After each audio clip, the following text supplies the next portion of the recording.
Hi, here are my 7 reasons why it's wrong for President Duterte, former President Duterte, to be held by the ICC.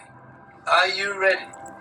Number 1, the Philippines has their own judges and courts, both district and supreme. The Philippines can try Duterte. The Philippines doesn't need a court in the Netherlands to try Duterte. Number 2, I don't trust the ICC. The ICC issued an arrest for Bibi Netanyahu of Israel. I don't think they should have done that. So I don't trust their judgment, and neither does President Donald J. Trump. 3, and this is the biggest reason for me. The biggest reason. According to the ICC, former President Duterte is guilty of crimes against humanity. Well, do you understand? If Duterte is guilty of crimes against humanity, the ICC would say that President Ferdinand Marcos Sr. was guilty of crimes against humanity. If Bongbong Marcos's papa was alive today, guess what?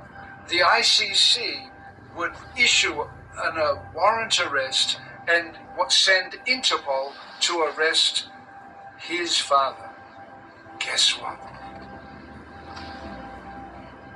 Do you think if a warrant of arrest was issued for Bongbong Marcos's dear father, that he would cooperate and send his own father to the ICC?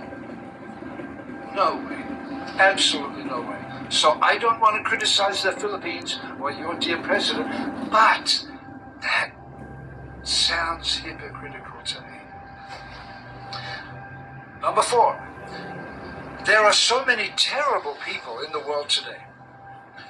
Killers, ruthless killers and dictators. Why is Duterte the only one in the ICC?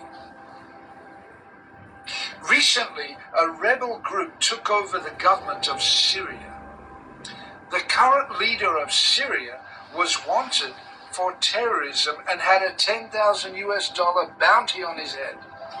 He's a ruthless killer, but the ICC people went to Syria and shook his hands. It doesn't make any sense. Why isn't the current leader of Syria arrested by the ICC? Why aren't all the other killers of the world in detention in the ICC? Why a president loved by his people in a democratic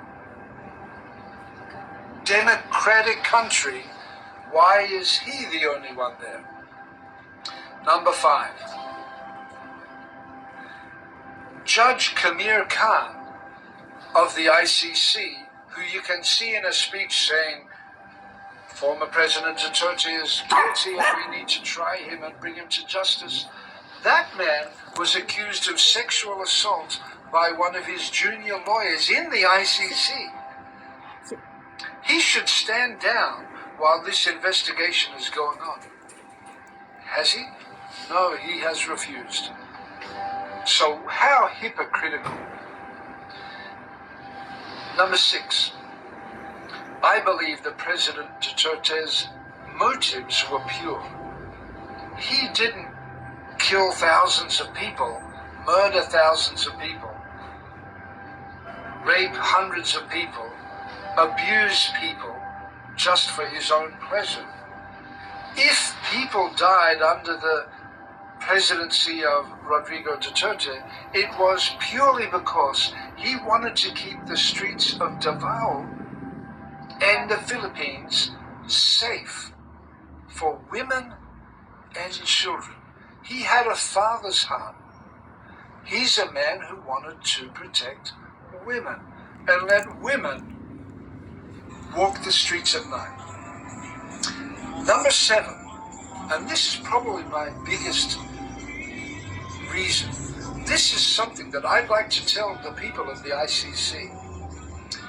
If former President Duterte is and was such a ruthless killer and a terrible man, guilty of crimes against his own people, why, oh why, are millions, literally millions of Filipinos flooding social media and the streets of the capital cities around the world saying, bring him home, bring him back, Duterte, Duterte.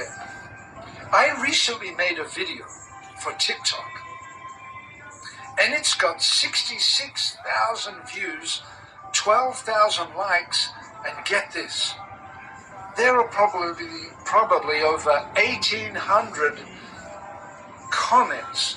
And do you know what most of the comments are? We love our president. He was the greatest president. Bring him home. Bring Tatay home. Let me ask you. When the ICC says somebody is guilty of crimes against humanity in their own country, isn't it strange that the people of his own country say, bring him back? It doesn't make sense. Okay, thank you for listening.